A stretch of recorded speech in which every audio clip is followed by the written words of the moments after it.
Nyakwatwa naitwa Esau Nuwandinda omw'emyaka 27 okuruga Mirambo omugombore y'amaziba omu district ya Kabale kandi Nuwandinda yakwatira omu kishaayi ekya Kabale Municipal Stadium.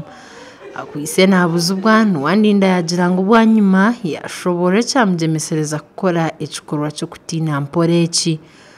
Okuriro kutorana abokutendekwa ahabwe cyangwa ekya Kigezi hamwe na Ankole Kano James yajumirira omuzigo kutugira okuzomu mahe. We are going to hand over him to police and deal with him.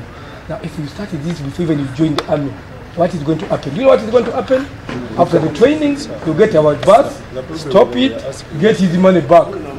Arikugambaho n'abanyamahurire bwanyuma yo kukwatwa kwa Nuwandinda omugambizi w'amahe ahabwe enkambi ya kabiri Meja Kichoncho Tabaro na waine byashobora.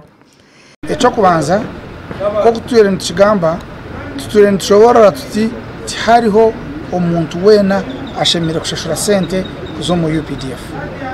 Recruitment is free of charge. But now this is different. Abantu nibija benyine baleta sente ngo abasirikare babahandika omahe. Titurukukikiriza, this is unacceptable. Meja Kichoncho Tabaro yagira ngu Nuwandinda yaherezwayo mu mikono ya polisi. Okutora nabo kutendekwa amahabwa district ya Kabale, Rubanda hamwe na Rukiga kwahwera izoba omu kishaayi kya Kabale Municipal Stadium. Amakuru agagasha kwa Jime Emmanuel abwatayari West omuri Kabale.